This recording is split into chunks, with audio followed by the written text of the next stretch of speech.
Zero to Professional English Course, a creation of Habib Riaz.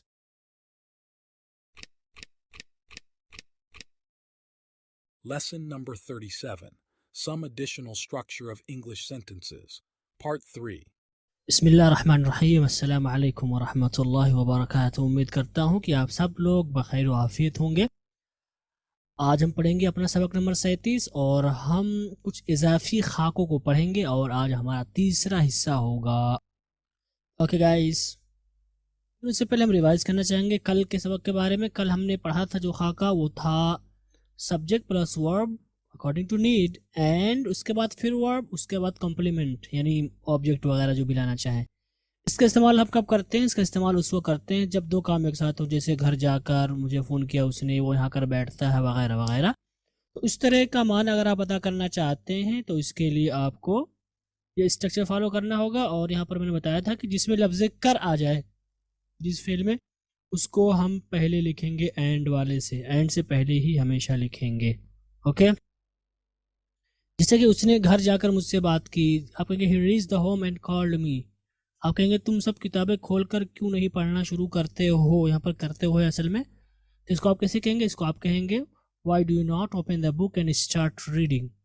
Okay guys, आगे हमने पढ़ा था सेंटेंस प्लस क्वेश्चन टैग, और मैंने बताया था क्वेश्चन टैग का मतलब होता है जो हम उर्दू में ना कहते हैं आखिर में जुमले के, उसको हम क्वेश्चन टैग इंग्लिश में बोलते हैं। और इसका इस्तेमाल हम कब करते हैं? जब जुमले में ताकीद पैदा करनी हो, या हम रजामंदी किसी की चाह रहे हो, या तहकीक तलब कर रहे हो, ताकीद चाह रहे हो, तो उस सूरत में हम ना का इस्तेमाल करते हैं ना। जैसे कहते हैं आप बाजार जा रहे हैं ना, आप कहते हैं जैद ने खाना खा लिया है ना। ओके, और इसके इस्तेमाल के ताल्लुक से मैंने बताया था कि इसका इस्तेमाल हम हमेशा सवालिया के तौर पर करेंगे, और इसमें हम इसको हमेशा हेल्पिंग वर्ब से स्टार्ट करेंगे। और मैंने बताया था हेल्पिंग वर्ब कौन सा होगा? हेल्पिंग वर्ब वही होगा जो हमने जुमले में इस्तेमाल किया इससे पहले। दूसरी बात यह है कि इसको या तो मुस्बत इस्तेमाल करेंगे या मनफी। और मैंने बताया था कि मुस्बत कब होगा? जब क्वेश्चन टैग से पहले वाला जुमला आपका मनफी में है तो ये मुस्बत में होगा, लेकिन अगर जो है क्वेश्चन टैग से पहले वाला जुमला मनफी में हो तो ये मुस्बत में होगा, और अगर जुमला मुस्बत में हो तो ये मनफी में होगा। गोया कि उस जुमले के उल्टा ही हमेशा ये इस्तेमाल होता है। ओके, जैसे कि आप बाजार जा रहे हैं ना, आपने क्या कहा? You are going to the market. यहाँ पर आप देख सकते हैं you are going to the market, ये पॉजिटिव है इसलिए आपने अर्नड यू कहा। आपने कहा जैद ने खाना खा लिया है ना, आप कैसे कहेंगे? आप कहेंगे Zaid has taken the food, has not he. Okay, तो यहाँ पर आप इसी तरह से ही इस्तेमाल करेंगे। हमारा अगला स्ट्रक्चर था it plus take plus object, case of pronoun जैसे him her us like that, उसके बाद टाइम, उसके बाद टू, उसके बाद वर्ब, उसके बाद ऑब्जेक्ट, उसके बाद कॉम्प्लीमेंट। और इस खाके का इस्तेमाल हम कब करते हैं? जब हमें बतलाना हो कि कितना टाइम लगेगा, वक्त बतलाने के लिए आप यहाँ पर इस्तेमाल करेंगे। और इसी का उल्टा है अमाउंट, यानी सेम चीज़ है, बस अगर आप वहाँ पर टाइम लिख दें तो टाइम का माना हो जाएगा, और यहाँ पर अमाउंट लिख दें तो यहाँ पर अमाउंट बतलाने के लिए आप इस खाके का इस्तेमाल करेंगे। गोया कि आप दोनों को एक मान लीजिए, कोई दिक्कत नहीं है, बस वहाँ पर अमाउंट आ जा रहा है और वहाँ पर टाइम आ जा रहा है, बस यही फ़र्क है। ओके गाइस, ओके चलिए चलते हैं अपना होमवर्क करते हैं। ओके गाइस, तो चलिए शुरू करते हैं अपना आज का होमवर्क। उम्मीद करता हूँ कि आपने होमवर्क कर लिया होगा। एक बार फिर से मैं ताकीदन कहना चाहूँगा कि प्लीज़ आप लोग होमवर्क करके ही हमारे साथ मैच करें, ऐसे ही ना आ जाए, वरना आप अपना वक्त ज़ाया और बर्बाद कर रहे हैं, और जो भी वक्त चला जाता है फिर दोबारा वापस नहीं आता। इसलिए आप प्लीज़ होमवर्क करके ही हमारे लेसन को देखें, हमारे लेक्चर्स को सुने, ताकि आपको फ़ायदा हो। ओके, अगर आप डायरेक्टली ऐसे मैच कर रहे हैं तो कोई ख़ास फ़ायदा आपको नहीं होगा, आप जो अपना वक्त बर्बाद कर रहे हैं। तो उम्मीद करता हूँ कि आपने होमवर्क किया होगा इंशाअल्लाह। ओके गाइस, तो चलिए शुरू करते हैं। हमारा पहला जुमला है, तुमने फिर से मैम को मैसेज किया था ना, तो हम कहेंगे you had send the ma'am message again, had not you. तो यहाँ पर आप देख सकते हैं कि आपका तुमने फिर से मैम को मैसेज किया था, है ना, और ये वाला हिस्सा आपका पॉजिटिव में, इसलिए यहाँ पर आपने हैड नॉट यू का इस्तेमाल किया। यहाँ पर आपने हैड का इस्तेमाल किया, उसके बाद नेगेटिव लाया, और यू आपने सब्जेक्ट यहाँ पर लाएंगे, यानी जो सब्जेक्ट यहाँ पर होगा जुमले के अंदर वही सब्जेक्ट हम लाएंगे। और यहाँ पर मैंने शायद नहीं बताया था शुरू में, आपको ध्यान देना है कि यहाँ पर अगर सब्जेक्ट आ जाए, यानी ज़ाहिरी तौर पर, जैसे जाहिद ठीक है, वगैरह आ जाए तो यहाँ पर हम प्रोनाउन इस्तेमाल करते हैं अक्सर। ओके, जैसे कह दिया जाए Zahid had send the message again, had not ही। ठीक है, तो यहाँ हम चूंकि प्रोनाउन इस्तेमाल करेंगे, ठीक है, इसलिए हम इसको चेंज कर देंगे। जाहिद अगर है तो यहाँ पर यू ही आएगा। ओके, इस चीज़ का आपको ध्यान में रखना है। ओके, तो चूंकि आप देख रहे हैं कि ये हमारा हिस्सा पॉजिटिव में था, इसलिए हमने इसको नेगेटिव में लिखा है। ओके गाइस, हमारा अगला जुमला है, इस घर को बनाने में तकरीबन 3 महीने लग सकते हैं। इस घर को बनाने में तकरीबन 3 महीने लग सकते हैं। आप इसको कैसे कहेंगे? आप इसको कहेंगे it may take nearly 3 months to build this house. It may take की लग सकते हैं, नियरली 3 months तकरीबन 3 महीने, किसमें? टू बिल्ड दिस हाउस, इस घर को बनाने में। तो इस घर को बनाने में तकरीबन 3 महीने लग सकते हैं, इसको आप कैसे कहेंगे? आप कहेंगे it may take nearly 3 months to build this house. और आप यहाँ पर बगैर ईट के भी बना सकते हैं। आप कह सकते हैं बिल्डिंग दिस हाउस, इसको आप सब्जेक्ट मान लीजिए। Building this house may take nearly 3 months, इस तरह भी आप बना सकते हैं। Okay, building this house may take nearly 3 months। Okay guys, हमारा अगला जुमला है, ये प्रोजेक्ट पूरा करने में मुझे 2 हफ्ते तक लग गए। तो हम कहेंगे it took me nearly 2 weeks to complete this project, कि इस प्रोजेक्ट को पूरा करने में मुझे तकरीबन 2 हफ्ते लग गए। यह प्रोजेक्ट आप कह सकते हैं, इस प्रोजेक्ट को, यह प्रोजेक्ट पूरा करने में मुझे 2 हफ्ते तक लग गए। यहाँ पर तक का मतलब नियरली का माना होगा, यहाँ पर तकरीबन का माना, तक का मतलब तकरीबन के माना आप दे रहे हैं, इसलिए यहाँ पर नियरली लिखेंगे। ओके, तो इट टुक मी, मुझे लग गए क्या? नियरली 2 weeks, 2 हफ्ते तक, इसलिए टू कंप्लीट दिस प्रोजेक्ट, ये प्रोजेक्ट पूरा करने में, या इस प्रोजेक्ट को पूरा करने में। ओके गाइस, हमारा अगला जुमला है, अच्छा ठीक है, अब जाओ, जाकर मेहमानों को अंदर बुला लाओ। यहाँ पर मेहमानों को है, ठीक, इसको हम कहेंगे ओके फाइन, अच्छा ठीक है, नाउ गो, अब जाओ, एंड कॉल द गेस्ट इन, मेहमानों को अंदर बुला लाओ। अगर आप इसका लफ्जी तर्जुमा करें तो आप कहेंगे ओके ठीक है, अच्छा ठीक है, नाउ गो, अब जाओ, एंड कॉल द गेस्ट इन, और मेहमानों को अंदर बुला लाओ। तो यहाँ पर अब जाओ और के बजाय हमने क्या कर दिया? अब जाओ, जाकर मेहमानों को अंदर बुला लाओ। ओके, तो अच्छा ठीक है मीन्स ओके, अब जाओ, जाकर मेहमानों को अंदर बुला लाओ means now go and call the guest in. Okay guys, हमारा अगला जुमला है, घर जाकर मुझे बता देना कि तुम आराम से पहुंच गए हो। घर जाकर मुझे बता देना कि तुम आराम से पहुंच गए हो। ठीक है, यहाँ पर 3 हिस्से हैं। ठीक है, तो जुमले को हम कैसे कहेंगे? हम कहेंगे go home and tell me that, घर जाकर मुझे बता देना।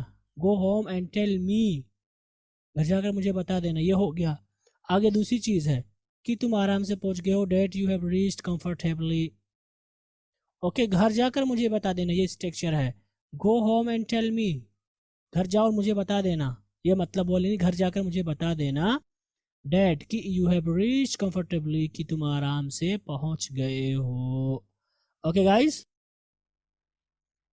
हमारा अगला जुमला है, अभी रुको, मैं बाजार जाकर कुछ गोश्त खरीद लाता हूँ, फिर पकाकर खाते हैं। अभी रुको, मैं बाजार जाकर कुछ गोश्त खरीद लाता हूँ, फिर पका कर खाते हैं। इसको आप कैसे कहेंगे? आप कहेंगे स्टॉप नाउ, अभी रुको, मैं बाजार जाकर कुछ गोश्त खरीद लाता हूँ, ये एक जुमला हुआ।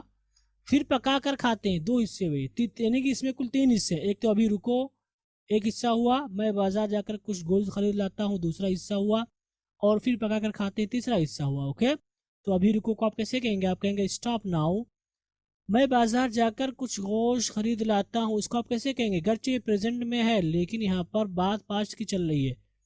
यहाँ पर क्या मतलब निकल रहा है? यानी बाजार जाऊंगा गोश्त और कुछ गोश्त खरीद लाऊंगा, ये मतलब है, इसलिए हम इसको फ्यूचर में कहेंगे। ओके, तो अभी रुको, स्टॉप नाउ, मैं बाजार जाकर कुछ गोश्त खरीद लाता हूँ। I will go to the market and buy some meats. I will go to the market, मैं बाजार जाकर कुछ गोश्त खरीद लाता हूँ। फिर पकाकर खाते हैं, यहाँ पर फिर पकाकर खाते का मतलब है फिर हम पकाकर खाते हैं। ओके, तो पकाकर फिर खाना, 2 वर्ब हो गए इसमें भी, तो आप कैसे कहेंगे? एंड देन, और फिर we will cook it and eat, पकाकर खाते हैं, we will cook it and eat. जैसे प्रेजेंट में है, ये अपनी आपकी ताबीर है, उर्दू की, लेकिन यहाँ पर आप इसको फ्यूचर में बनाएंगे तो पकाकर खाते हैं, क्योंकि बात जो है आपकी चल रही फ्यूचर की, इसलिए आपने फ्यूचर इस्तेमाल किया। हमेशा नहीं होगा, कभी कभी ऐसा जुमला हो सकता है हम लोग रोज़ाना खाना पकाकर खुद से खाते हैं, तो वहाँ पर आप उसको प्रेजेंट ही में बनाएंगे। लेकिन ये जो बात चल रही जुमले के जो सियाक है, जो कॉन्टेक्स्ट है, उससे क्या समझ में आ रहा है कि फ्यूचर की बात चल रही है, यानी बाजार जाऊंगा और कुछ खरीद कर लाऊंगा, ओके, फिर हम पकाएंगे और खाएंगे। ठीक है, ये आप भी तर्जुमा कर सकते हैं। तो यहाँ पर अगर आप इसका लफ्जी तर्जुमा करें तो आप कह सकते हैं I go to the market and buy some meats and then we cook it and eat. लेकिन ये माना होगा कि आप अपनी आदत को बतला रहे हैं, क्योंकि प्रेजेंट का इस्तेमाल कब करते हैं, आदत को बतलाने के लिए, तो वहाँ पर वो सही नहीं होगा यहाँ अगर आप प्रेजेंट लाएँ तो। लेकिन अगर आप आदत को ही बतलाना चाहते हैं कि हम लोग बाजार जाते हैं, फिर सामान खरीद कर लाते हैं, फिर पका कर खाते हैं, तो वहाँ पर हो सकता है। लेकिन यहाँ पर प्लानिंग की बात चल रही है, यानी कोई काम आप करेंगे उसके बारे में बात कर रहे हैं, तो इसलिए यहाँ पर आपको फ्यूचर में लिखना होगा, ओके। तो अभी रुको, मीन्स स्टॉप नाउ, मैं बाजार जाकर कुछ गोश्त खरीद लाता हूँ। I will go to the market and buy some meats. फिर पकाकर खाते हैं, यहाँ पर हम पकाकर खाते हैं मतलब, okay. And then we will cook it and eat, पकाकर कुक इट एंड ईट खाते हैं। यहाँ पर इसे नहीं आया, और मैं आपको बता चुका हूँ कि अंग्रेजी में ज़मीर का बहुत ज़्यादा इस्तेमाल होता है, ओके गाइज। जुमला है, उसने तुम्हें मिस्ड कॉल दिया था ना, तो इसको हम कहेंगे he gave you a missed call, did not ही। तो यहाँ पर आप देख सकते हैं ये आपका जो हिस्सा है ये पॉजिटिव में, इसलिए हमने यहाँ पर क्वेश्चन टैग को नेगेटिव में इस्तेमाल किया। तो he gave you a missed call का मतलब उसे तो मिस्ड कॉल दिया था, डिड नॉट ही है ना, ओके। हमारा अगला जुमला है गोल्डन इंग्लिश बहुत मुफीद किताब है ना। तो आप इसको कैसे कहेंगे, आप कहेंगे golden English is a very useful book, is not it, या इजंट इट आप भी कह सकते हैं, ओके। तो आप कहेंगे golden English is very useful book, कि गोल्डन इंग्लिश बहुत मुफीद किताब है, इजंट इट, है ना। तो ये हिस्सा आपका पॉजिटिव में था, इसलिए हमने यहाँ पर इसको नेगेटिव में लिखा है, ओके गाइस। हमारा अगला जुमला है इस किताब को अमेरिका भेजने में 2000 लगेंगे। आप कैसे कहेंगे, आप कहेंगे it will cost 2000 to send this book to America, कि इसे भेजने में, अमेरिका भेजने में 2000 लगेंगे। इट विल कॉस्ट 2000 कि 2000 लगेंगे, to send this book to America, America भेजने में इस किताब को, ओके। हमारा अगला जुमला है कि आप मुझे बता सकते हैं कि पानी के जहाज से मदीना पहुंचने में कितने दिन लगेंगे। इसको आप कैसे बनाएंगे, आप इसको बनाएंगे कैन यू टेल मी, क्या आप मुझे बता सकते हैं how many days it will take to reach Medina by a ship. यहाँ पर हमने इसको चेंज कर दिया गाइस, हाउ मेनी डेज के बाद हमने हेल्पिंग वर्ब नहीं लाया, चूंकि हम वो स्ट्रक्चर फॉलो करेंगे जो हमने पढ़ रखा। Do you know, can you tell me, I know where he lives, मैं जानता हूँ कि वो कहाँ रहता है, यानी एनी काइंड ऑफ सेंटेंस, उसके बाद क्वेश्चन वर्ड, उसके बाद स्टेटमेंट। आपने स्ट्रक्चर पढ़ रखा पहले दिन, मेरा ख्याल है जब हमने शुरू किया था इसको, कि एनी काइंड ऑफ सेंटेंस, उसके बाद क्वेश्चन वर्ड प्लस स्टेटमेंट। तो यहाँ पर क्या आप मुझे बता सकते हैं, ये आपका एनी काइंड ऑफ सेंटेंस हो गया, कितने दिन लगेंगे आपका सवाल जुमला हो गया, पानी के जहाज से मदीना पहुंचने में, ये आपका स्टेटमेंट हो गया। तो इसलिए हमने यहाँ पर इसको फॉलो किया है।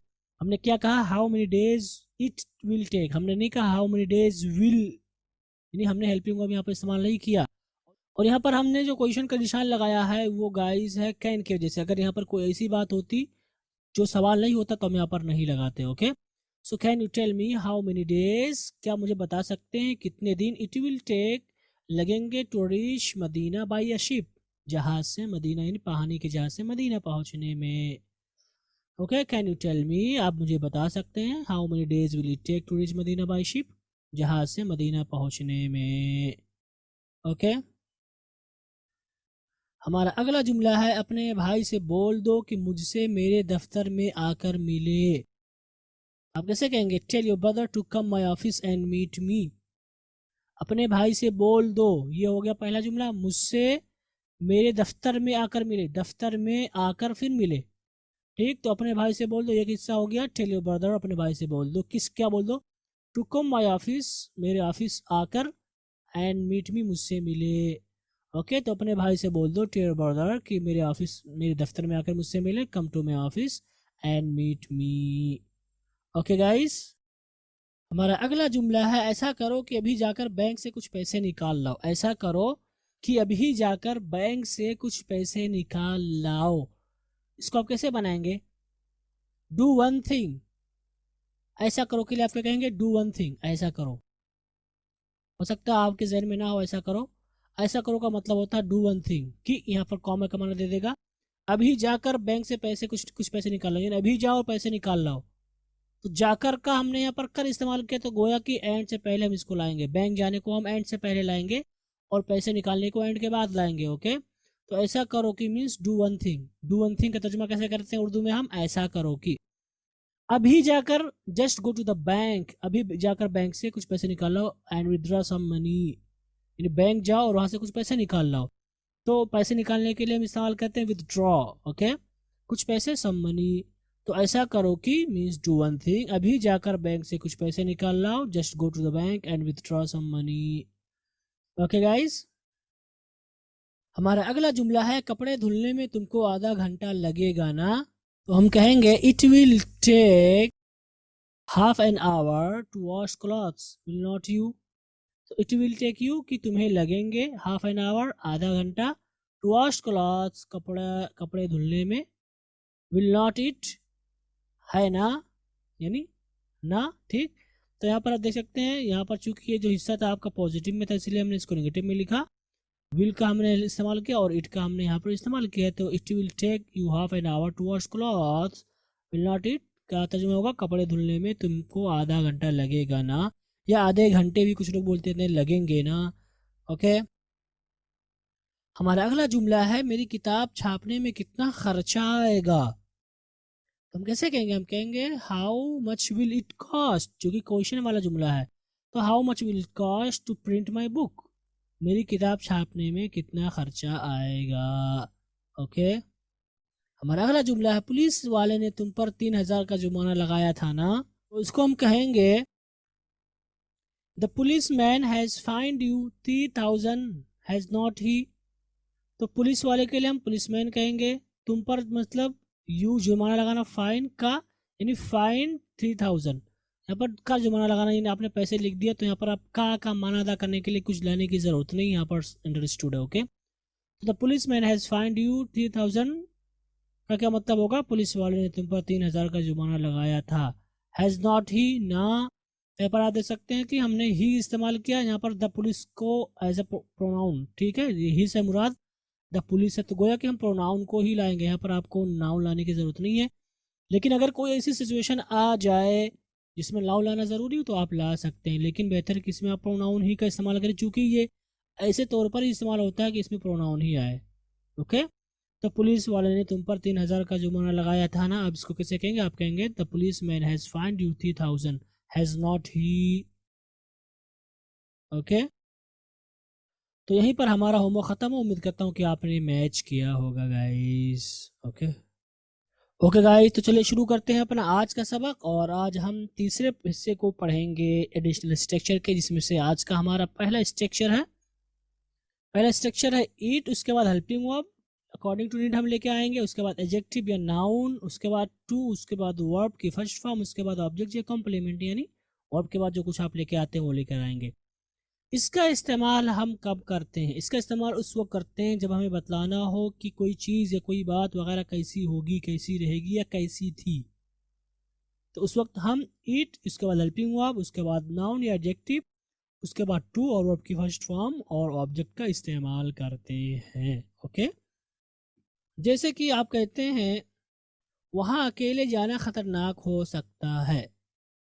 वहाँ अकेले जाना खतरनाक हो सकता है, इसको आप कैसे बनाएंगे? इसको आप कहेंगे it may be dangerous to go there alone. It may be dangerous to go there alone, वहाँ अकेले जाना खतरनाक हो सकता है। अगली मिसाल है मेरा इस प्रोग्राम में शरीक होना खुशनसीबी की बात थी। मेरा इस प्रोग्राम में शरीक होना खुशनसीबी की बात थी। आप इसको कैसे बनाएंगे? आप कहेंगे it was my pleasure, pleasure नहीं पढ़ेंगे आप इसको, it was my pleasure to attend that programme, कि प्लेजर का मतलब खुशी की बात थी यानी खुशनसीबी। इट वॉज माई फॉर्चुनेट भी आप कर सकते हैं, यानी खुशनसीबी की बात थी यानी खुशी का इजहार कर रहे हैं आप, इस माने में हमने लिया है। It was my good luck ये भी आप कर सकते हैं। Okay, it was my pleasure to attend that programme. Okay, हमारा अगला जुमला या अगली मिसाल है, मेरा आपकी शादी में शरीक होना नामुमकिन है। इसको आप कैसे बनाएंगे? मेरा आपकी शादी में शरीक होना नामुमकिन है। आप इसको बनाएंगे, it is impossible for me to attend your marriage. It is impossible for me to attend your marriage. हमारी अगली मिसाल है, उससे बात करना मेरे लिए बड़ा मुश्किल होगा। इसको आप कैसे बनाएंगे? तो इसको हम अंग्रेजी में कहेंगे, कैसे कहेंगे? हम कहेंगे it will be very difficult for me to talk to him. उससे बात करना मेरे लिए बड़ा मुश्किल होगा। तो यहाँ पर आप देख सकते हैं इस तरह के जुमलों को बहुत मुश्किल लग रहे होंगे, लेकिन बहुत ही आसान जुमले हैं। इन जुमलों को हम इट के ज़रिए बनाएंगे। अगर इनको हम स्ट्रक्चर के पैराए में देखें, खाके के नाइए से देखें, तो यहाँ पर आपको स्ट्रक्चर है और इसकी मिसालों को देखें। सबसे पहले हमने क्या कहा? It may be dangerous to go there alone. दूसरी मिसाल हमने क्या कहा? It was my pleasure to attend that programme. तीसरी मिसाल, it is impossible for me to attend your marriage. और हमने कहा it will be difficult for me to talk to him. तो यहाँ पर आप देख सकते हैं कि जुमले बहुत मुश्किल लग रहे हैं, लेकिन ये बिल्कुल आसान से जुमले हैं और हमने यही स्ट्रक्चर फॉलो किया। इट, उसके बाद हेल्पिंग वर्ब, उसके बाद एडजेक्टिव या नाउन, उसके बाद टू, वर्ब की फर्स्ट फॉर्म, ऑब्जेक्ट और कॉम्प्लीमेंट। तो यहाँ पर आप देख सकते हैं हमने इट का इस्तेमाल किया, हेल्पिंग वर्ब का इस्तेमाल किया। यहाँ पर में भी आप हेल्पिंग वर्ब मानेंगे, ठीक है। और उसके बाद हमने एडजेक्टिव या नाउन का इस्तेमाल किया। डेंजरस एडजेक्टिव है, माई प्लेजर ये नाउन है, इम्पॉसिबल ये भी एडजेक्टिव है फॉर्म में, चूंकि इससे जुड़ा हुआ है। डिफिकल्ट ये भी एडजेक्टिव है फॉर्म में, इसी से जुड़ा हुआ है। उसके बाद टू, उसके बाद वर्ब की फर्स्ट फॉर्म, उसके बाद ऑब्जेक्ट या कॉम्प्लीमेंट, इनका हमने इस्तेमाल किया। ओके, तो यहाँ पर आप देख सकते हैं हमने इन सब को, यानी इतने मुश्किल जुमले लग रहे थे, हमने कितनी आसानी के साथ इनको बना दिया है।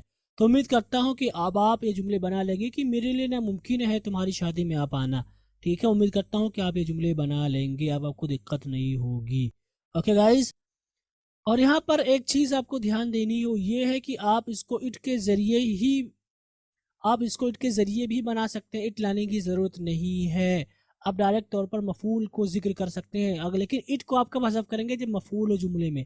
जैसे कि आप कहेंगे उसे फ़ोन करना बड़ा मुश्किल काम है, तो उसे चूँकि मफूल आ गया है, तो उसे फ़ोन करना बड़ा मुश्किल काम है। इसको आप कैसे बनाएंगे? इसको दो तरीके से बना सकते हैं, इट के साथ भी और इट के बगैर। जैसे कि आप कहेंगे इट के साथ, it is very difficult to call him.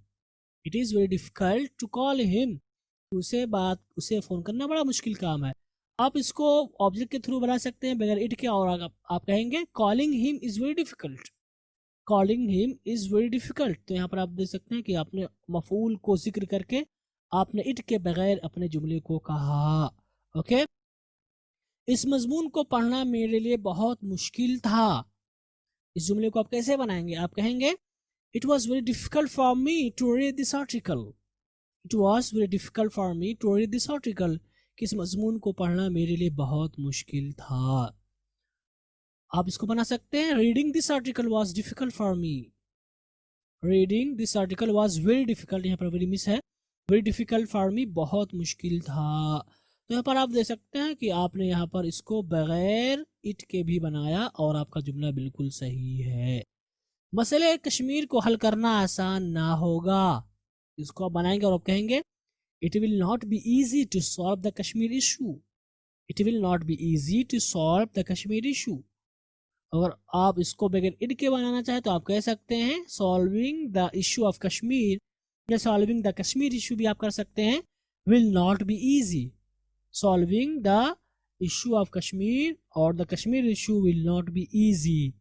Okay guys, आगे चलते हैं। हमारा आज का अगला स्ट्रक्चर है, आप इट कहेंगे, उसके बाद बी यानी हेल्पिंग वर्ब ज़माने के एतबार से बदलते रहेंगे, उसके बाद एडजेक्टिव या नाउन, उसके बाद ऑफ, उसके बाद objective case of pronoun. Objective आपके प्रोनाउन का मतलब मी, हिम, हर, यू। उसके बाद वर्ब, उसके बाद ऑब्जेक्ट या कंप्लीमेंट। ओके, तो इस स्ट्रक्चर का इस्तेमाल कब करते हैं? इस स्ट्रक्चर का इस्तेमाल उस वक्त करते हैं जब आपको बनाना हो इस तरह के जुमले, जैसे कि उसकी बेवकूफ़ी होगी या अक्लमंदी होगी वगैरह। जैसे कि उससे बात करना मेरे लिए मेरी बेवकूफ़ी होगी, उससे बात करना मेरी बेवकूफ़ी होगी। तो इस तरह के जुमले को अगर आप बताना चाहते हैं या कहना चाहते हैं या बोलना चाहते हैं, लिखना चाहते हैं, तो इसके लिए क्या स्ट्रक्चर फॉलो करना होगा? आपको इट कहना होगा, उसके बाद इसको हेल्पिंग वर्ब मानेंगे आप ज़रूरत के एतबार से, उसके बाद एडजेक्टिव या नाउन लाएंगे, उसके बाद ऑफ, उसके बाद ऑब्जेक्टिव केस लाएंगे प्रोनाउन के, ठीक है, या आप नाउन भी ला सकते हैं यहाँ पर, गर्चे यहाँ पे प्रोनाउन है आप नाउन भी ला सकते हैं। जैसे कि मेरी बेवकूफ़ी की बजाय मान लीजिए जैद की बेवकूफ़ी होगी तो यहाँ पर आप जैद ला सकते हैं। यहाँ पर चूंकि मुतलक तौर पर हम बात कर रहे हैं इसलिए हमने आपकी आसानी के लिए ऐसा लिख दिया है, आप यहाँ पर नाउन भी लिख सकते हैं। उसके बाद टू, उसके बाद वर्ब की फर्स्ट फॉर्म, उसके बाद ऑब्जेक्ट या कॉम्प्लीमेंट, यानी वर्ब के बाद जो कुछ आता है उसको हम लिखेंगे, ठीक है। तो इसकी बेवकूफ़ी होगी या अक्लमंदी होगी वगैरह, इस तरह का जुमला अगर आप कहना चाहते हैं तो आप ये खाका फॉलो करेंगे। और अगर हम इसकी मिसालें देखें तो इसकी मिसाल है, उससे बात करना मेरी बेवकूफ़ी होगी, उससे बात करना मेरी बेवकूफ़ी होगी। इस तरह के जुमलों को आप, या इन तरह के जुमलों को आप कैसे बनाएंगे, आप इट के ज़रिए बनाएंगे और कहेंगे it will be foolish of me to talk to him, it will be foolish of me to talk to him. आप कहेंगे मेरा उसको दावत देना अक्लमंदी थी, यानी मैंने, वो मुझसे बात नहीं करता था, मेरी उससे नहीं जमती थी, लेकिन फिर भी मैंने उसे दावत दी, और उसे दावत देना ये क्या थी, ये मेरी अक्लमंदी थी। तो इसको आप कैसे बनाएंगे, इसको बनाएंगे it was wise of me to invite him, it was wise of me to invite him, कि उसे दावत देना ये मेरी अक्लमंदी थी। ओके गाइज, उसे दावत देना मेरी अक्लमंदी थी। तो यहाँ पर it was wise of me to invite him. अगर यहाँ पर प्रोनाउन के बजाय नाउन आ जाए कि उसे दावत देना जैद की अक्लमंदी थी, तो आप कह सकते हैं it was wise of Zaid to invite him. तो गोया कि मी यहाँ पर गर्चे मैंने स्ट्रक्चर में प्रोनाउन लिख दिया है, लेकिन वहाँ पर आप नाउन भी ला सकते हैं ज़रूरत के एतबार से। ओके, अगली मिसाल है हमारी, आपका उसको मारना बहुत बड़ी भूल है, यानी प्लानिंग चल रही थी कि उसको मारेंगे, उसको बजा देंगे, तो आपको समझाया जा रहा है कि बहुत बड़ी भूल कर रहे, बहुत पावरफुल आदमी है। तो इसको आप कैसे बनाएंगे, इसको बनाने के लिए आप कहेंगे it is your big mistake. भूल का मतलब गलती ही माना है, यहाँ पर फॉरगेट का माना नहीं लाएंगे, it is your big forget नहीं, it is your big mistake, मतलब यहाँ पर क्या माना भूल का मतलब, गलती ही तो है। तो आपका उसको मारना बहुत बड़ी भूल है, it is your big mistake to beat him. Okay, हमारा तो ये मिसाल है। अगर हम इनको स्ट्रक्चर के नाहिए से देखें तो हमारी पहली मिसाल थी it will be foolish of me to talk to him, दूसरी मिसाल it was wise of me to invite him, तीसरी मिसाल थी it is big mistake of you to beat him. तो यहाँ पर आप देख सकते हैं इन जुमलों को हमने इसी स्ट्रक्चर या इसी खाके के ज़रिए बनाया। इट को हमने इट के लिखा, उसके बाद हमने हेल्पिंग वर्ब का इस्तेमाल किया, उसके बाद एडजेक्टिव नाउन का इस्तेमाल किया। ये आपके फूलिश है, ये सारे के सारे आपके जो है नाउन ही हैं। उसके बाद हमने ऑफ का इस्तेमाल किया, उसके बाद हमने एडजेक्टिव केस का इस्तेमाल किया, प्रोनाउन का मी, यहाँ आप नाउन भी ला सकते हैं। उसके बाद हमने टू का इस्तेमाल किया, उसके बाद वर्ब की फर्स्ट फॉर्म का इस्तेमाल किया, उसके बाद आपने ऑब्जेक्ट या कॉम्प्लीमेंट का इस्तेमाल किया। यहाँ पर आप देख सकते हैं कि हमने इतने बड़े बड़े मुश्किल जुमले थे, कितनी आसानी के साथ हमने बना लिया कि तुम्हारा उससे बात करना बड़ी बेवकूफ़ी थी, बड़ी बेवकूफ़ी होगी। इस तरह के जुमले बहुत सारे लोग नहीं बना पाएंगे जिन्होंने नहीं पढ़ा है स्ट्रक्चर को, ये जो इंग्लिश बैकग्राउंड से नहीं है। ओके, लेकिन आप इंशाल्लाह बना लेंगे। ओके गाइज, और चूंकि यहाँ पर इट की बात आई है तो यहाँ पर आपको बताना चाहूँगा कि आप इसको बगैर इट के भी लिख सकते हैं, लेकिन इस सूरत में हम सिर्फ नाउन का इस्तेमाल करेंगे, यानी वर्ब को हम चेंज कर देंगे आईएनजी के साथ या टू के साथ। तो हम कहेंगे talking to him will be my foolishness. कैसे कहेंगे, talking to him will be my foolishness, यानी आप लफ्जी तर्जुमा आप कर रहे हैं, तो इस तरह से भी आप इसको बना सकते हैं। आप कह सकते हैं inviting him was my wisdom, आपने इससे पहले बनाया था it was wise of me to invite him, लेकिन यहाँ पर आप कह रहे हैं inviting him was my wisdom. गोया कि आपने पैटर्न चेंज कर दिया और आप यहाँ पर लफ्जी तर्जुमा करके बना रहे हैं, और ये आपका लफ्जी तर्जुमा करना यहाँ पर सही होगा, बिल्कुल दुरुस्त है। ओके, आप कह सकते हैं beating him is your big mistake, कि उसे मारना तुम्हारी बहुत बड़ी भूल है।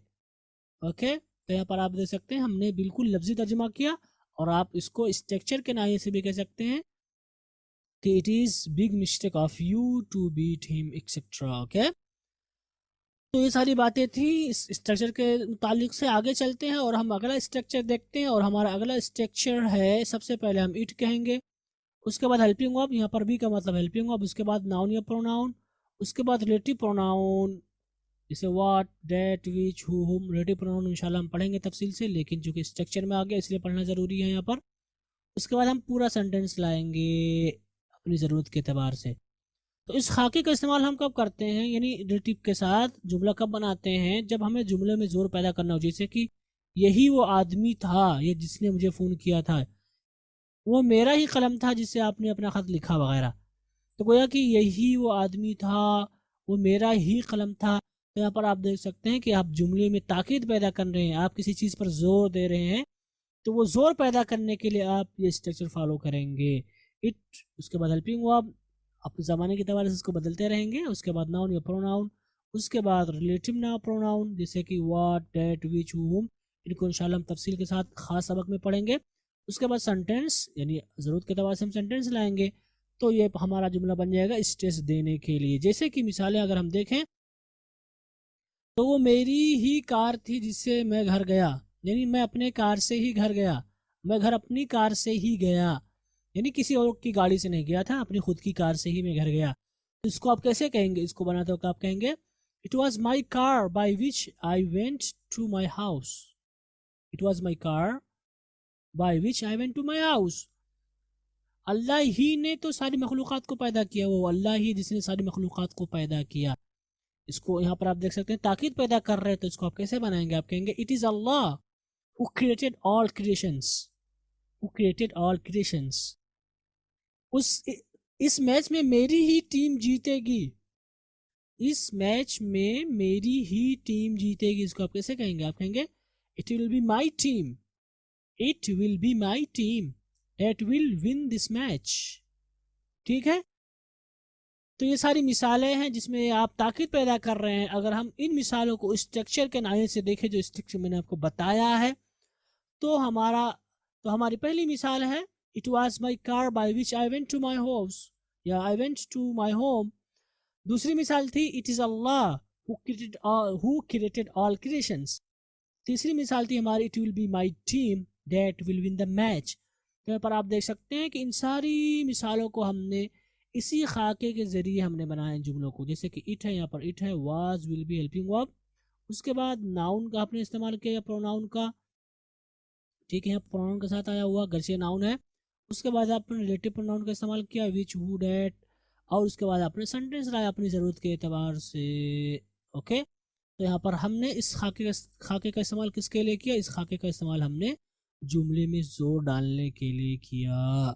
ओके गाइज, आगे चलते हैं और अगला खाका लेते हैं। और हमारा अगला खाका है जो कि है सबसे पहले इट इज़ टाइम, उसके बाद फॉर, उसके बाद नाउन या प्रोनाउन मी, हिम, हर, एक्सेट्रा। उसके बाद टू वर्ब, उसके बाद कॉम्प्लीमेंट भी आप ला सकते हैं। ओके, अगर यहाँ पर नहीं लिखा हुआ आप यहाँ पर कॉम्प्लीमेंट भी ला सकते हैं। तो it is time for noun या प्रोनाउन, उसके बाद टू वर्ब और कॉम्प्लीमेंट। इस खाकी का इस्तेमाल कब करते हैं, जैसे कि यहाँ पर इट इज़ टाइम लिख गया, तो यहाँ इसका मतलब होगा वक्त के बारे में बात की जा रही है। ओके, तो इट इज़ टाइम कि वक्त आ गया है या वक्त हो गया है, ये माना अदा करने के लिए इस खाके का इस्तेमाल करते हैं। सो इट इज़ टाइम का यानी जो स्ट्रक्चर है पूरा, अगर पूरे स्ट्रक्चर की या पूरे खाके की बात करें तो क्या मतलब निकल कर आ रहा है, यानी ये मतलब निकल कर आ रहा है कि इस खाके का इस्तेमाल हम वक्त में जोर डालने के लिए करेंगे। ठीक है, इसकी मिसालें देखें। अब मेरे ऑफिस छोड़ने का वक्त हो गया है, अब मेरे ऑफिस छोड़ने का वक्त हो गया है, आप कैसे कहेंगे, आप कहेंगे it is time for me to leave the office now, it is time for me to leave the office now. हमारी अगली मिसाल है मेरे वालिद के आने का वक्त हो गया था, मेरे वालिद के आने का वक्त हो गया था।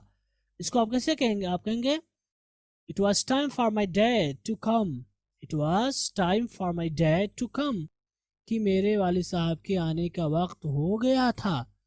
हमारी अगली मिसाल है आपके बड़े भाई के घर आने का वक्त कब होगा, यानी कब वो घर आएंगे, कब उनका टाइम होता है। तो इसको आप कैसे कहेंगे, आप कहेंगे when will it be the time for your elder brother to come to house। ठीक है, तो अगर हम इन मिसालों को देखें तो हमने यहाँ पर फॉलो किया है। पहली मिसाल है it is time for me to leave the office now, उसके बाद it was time for my dad to come, और हमारी तीसरी मिसाल थी when will it be the time for your elder brother to come to house।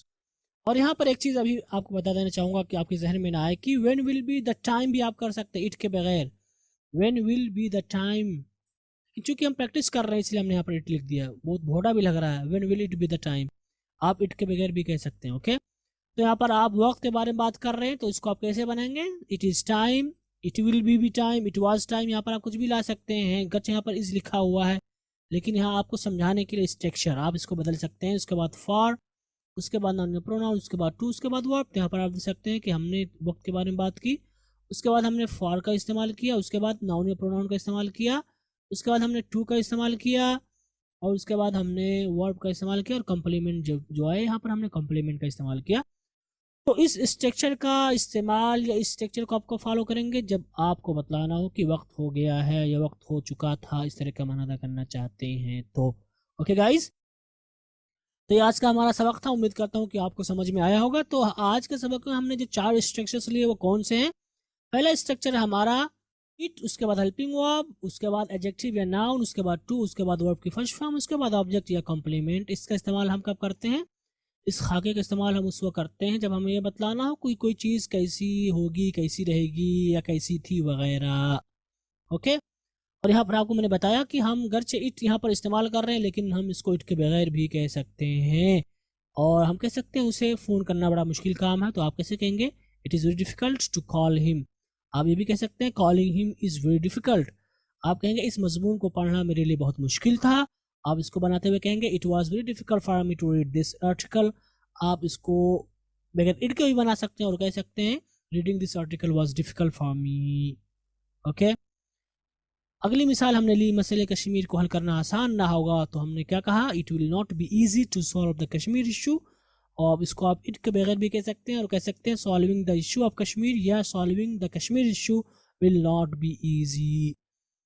हमारा अगला structure था इट, उसके बाद हेल्पिंग ऑफ, बी का मतलब हेल्पिंग ऑफ होगा यहाँ पर एडजेक्टिव और नाउन, उसके बाद of adjective case, objective case of pronoun, उसके बाद टू वर्ब, उसके बाद ऑब्जेक्ट या कॉम्प्लीमेंट। इसका इस्तेमाल हम कब करते हैं?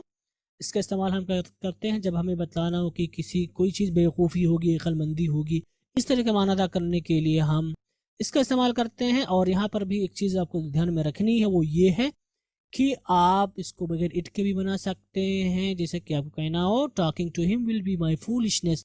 आपने स्ट्रक्चर को बिल्कुल भी फॉलो नहीं किया। आप कह सकते हैं inviting him was my wisdom, मेरी अक्लमंदी थी कि मैंने उसको जो है दावत दे दी। आप कहेंगे beating him is your big mistake, beating him is your big mistake, कि उसे मारना तुम्हारी जो सबसे बड़ी या बड़ी भूल है। ओके, अगला हमारा स्ट्रक्चर था जिसमें हमने पढ़ा, सबसे पहले हम इट कहेंगे, उसके बाद हेल्पिंग वर्ब, उसके बाद नाउन या प्रोनाउन, उसके बाद रिलेटिव प्रोनाउन, उसके बाद सेंटेंस हम कहेंगे अपनी ज़रूरत के अतबार से। और इस खाके का इस्तेमाल हम कब करते हैं? इस खाके का इस्तेमाल हम उस वक्त करते हैं जब हमें जोर देना हो किसी चीज़ पर, जैसे कि आप कहते हैं ये वो आदमी है, या यही वो आदमी था जिसने मुझे फ़ोन किया था, या यह मेरा ही कलम था जिससे आपने अपना ख़त लिखा, या वह मेरा ही कलम था जिससे आपने मेरा ख़त या अपना ख़त लिखा। और हमारा अगला स्ट्रक्चर है जिसको हमने पढ़ा वो है इट इज़ टाइम, उसके बाद फॉर, इसके बाद नाउन या प्रोनाउन, उसके बाद टू वर्ब, और उसके बाद कॉम्प्लीमेंट। और इस खाके का इस्तेमाल आप कब करते हैं? जब आप ये कहना कोई काम करने का वक्त आ गया है, या आ गया था, या आ चुका होगा वगैरह, यानी वक्त से मुतालिक बात करने के लिए हम इसका इस्तेमाल करते हैं। ओके गाइस, तो यहीं पर आज का हमारा सबक ख़त्म है। उम्मीद करता हूँ कि आपको कुछ नए जुमले बनाने के तरीके के बारे में ज़रूर जानकारी मिली होगी इंशाल्लाह। अगर आपके पास कोई सवाल है तो आप कर सकते हैं। ओके गाइस, तो आज जो कुछ हमने स्ट्रक्चर या खाका हमने पढ़ा है, जिन खाकों को हमने तफसील के साथ पढ़ा है, उनकी मिसालों के साथ जाना और समझा है, तो हमारे लिए ज़रूरी है कि हम एक बार उनकी प्रैक्टिस कर लें ताकि ये अंदाज़ा लगाया जा सके कि हमें कितना समझ में आया। ओके, तो ये हमारे सामने, आपके सामने जुमले लिखे हुए हैं, जिसमें से पहला जुमला है तुम पर भरोसा करना मेरी सबसे बड़ी भूल थी।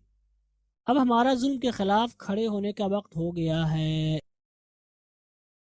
जुल्म के खिलाफ, अगेंस्ट ऑपरेशन। ओके, इस मुसाबिके में मेरा भाई ही पहली पोजीशन हासिल करेगा इंशाअल्लाह।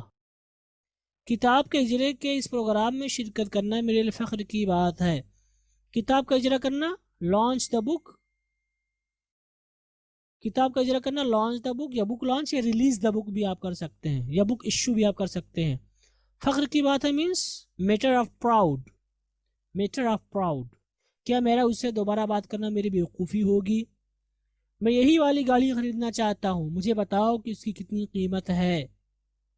भाई और बहनों, अब वक्त हो चुका है यानी अब वक्त आ गया है, वही माना है कि हम सब मिलजुल कर मतलब टुगेदर उम्मत के लिए, उम्मत का मतलब नेशन या कम्युनिटी कुछ करने में डू समथिंग।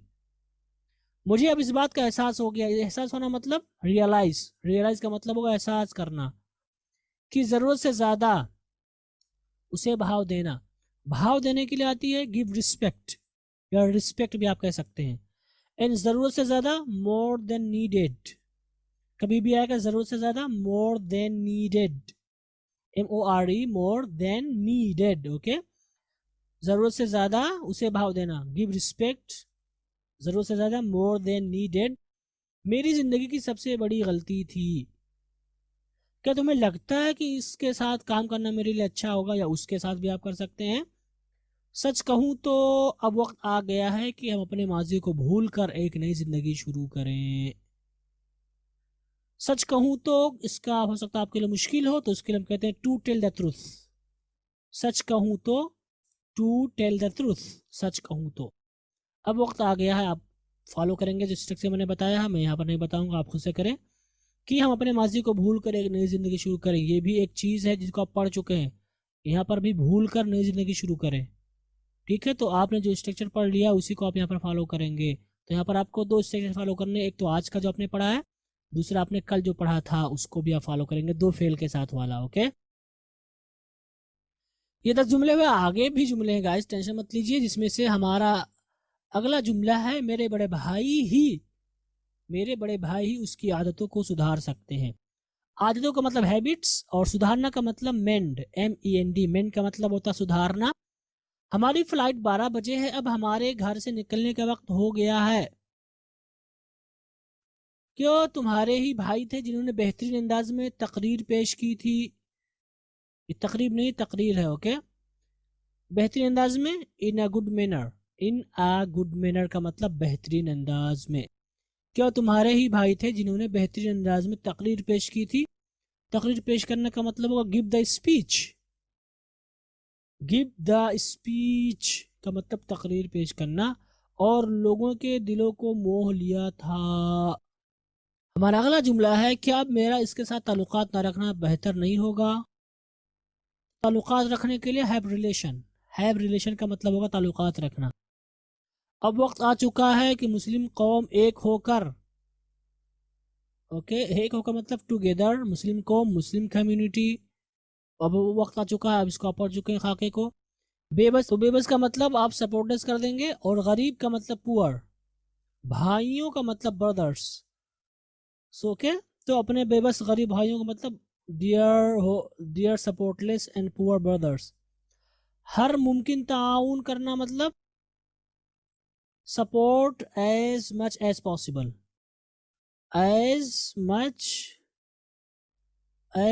का मतलब हर मुमकिन। ओके, ताउन करना, सपोर्ट, आप हेल्प भी इस्तेमाल कर सकते हैं मदद करने के माने में। कोऑपरेट भी आप कर सकते हैं, कोऑपरेशन इसी से, कोऑपरेट। ताउन करें, ताकि का मतलब सो डैट इनकी गरीबी को ख़त्म किया जा सके। एलिमिनेट का मतलब ख़त्म करना, ख़त्म करना। गरीबी का मतलब गुर्बत, पॉवर्टी। Okay, poverty. तो एलिमिनेट पॉवर्टी का मतलब गुर्बत को ख़त्म करना, या किया जा सके, ये पैसिव वॉइस है, ताकि उनकी गरीबी को ख़त्म किया जा सके, पैसिव वॉइस है। हो सकता है जुमले आपको बहुत मुश्किल लगे हों, बहुत मुश्किल लग रहे हों, लेकिन आपको ज़रा सा भी घबराने की ज़रूरत नहीं है।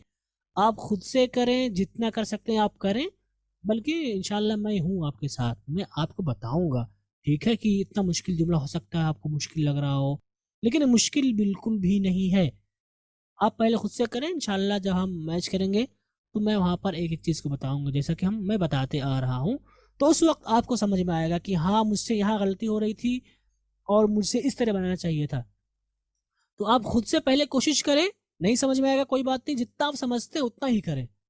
फिर इंशाल्लाह जब मैं बताऊंगा तो आप जब मैच करेंगे तो वहाँ पर आपको समझ में आ जाएगा, हाँ ये है। तो इंशाल्लाह उस वक्त आपको मज़ा आएगा कि यार मैंने इतना मुश्किल जुमला बना लिया। और अभी से याद रखें, इन जुमलों की प्रैक्टिस कर लें, ताकि आपको आगे जब तर्जुमा आप पढ़ेंगे वहां पर दिक्कत ना हो, क्योंकि तर्जुमे में यही सारी बातें आएंगी और कुछ नहीं आएगा। ठीक है, अब यही सारी चीज़ों को आप अगर आप जोड़ दें तो एक पूरा पैराग्राफ हो जाएगा। अगर से यहाँ पर आपको जुमले की शक्ल में दिख रहे हैं, बट जब आप इनको जोड़ देंगे, जो 15 मिसालें मैंने आपको दी हैं, जो 15 जुमले दिए हैं, इनको आप जोड़ देंगे तो ये पूरा एक पैराग्राफ हो जाएगा। तो पैराग्राफ में वो जुमले ही आते हैं, यही जुमले होते हैं। ठीक है, बस वो पैराग्राफ की शक्ल में होते हैं, वो जुमले एक दूसरे से जुड़े होते हैं। यहाँ पर अलग अलग जुमले हैं, इसका अपना अलग माना, इसका अपना अलग माना है। ठीक है, अलग अलग बातें की जा रही, लेकिन जब आप तर्जुमा करेंगे तो वहां पर आपको यही स्ट्रक्चर फॉलो करना होगा। इसीलिए आप बिल्कुल भी कोताही ना बरतें गाइस, बिल्कुल भी नहीं, जरा सा भी नहीं, थोड़ा सा भी नहीं। ठीक है, आप बिल्कुल भी कोताही नहीं बरतेंगे। आप खुद से करें, नहीं समझ में आ रहा कोई बात नहीं, आप जितना आप समझते हैं उतना ही करें। बाकी इंशाल्लाह मैं आपकी पूरी हेल्प करूंगा, पूरी मदद करूंगा। और जैसा कि मैं इससे पहले बताते आ रहा था, इंशाल्लाह आगे भी आपको बताऊंगा कि इन तरह के जुमलों को आप कैसे बनाएंगे। तो आपको बिल्कुल भी मायूसी का शिकार नहीं होना है, ना उम्मीदी का शिकार नहीं होना है। ओके, तो यहीं पर आज का हमारा सबक ख़त्म हुआ। उम्मीद करता हूँ कि आपने बहुत कुछ नया सीखा होगा इंशाल्लाह। और मुझे पूरी उम्मीद है कि अभी तक जो बहुत मुश्किल जुमले आपको लग रहे थे, काफ़ी हद तक, ये नहीं कह सकता मुकम्मल तौर पर, काफ़ी हद तक आपको आसान लग रहे होंगे इन जुमलों को बोलना या इन जुमलों को लिखना, या अगर कहीं आ जाए तो उनको समझना इंशाल्लाह। इन्हीं कलिमात के साथ आपसे रुखसत होते हैं। इंशाल्लाह हमारी मुलाकात कल होगी, नए स्ट्रक्चर के साथ, नए खाकों के साथ और नए जुमलों के साथ। वस्सलामु अलैकुम वरहमतुल्लाहि वबरकातुहू।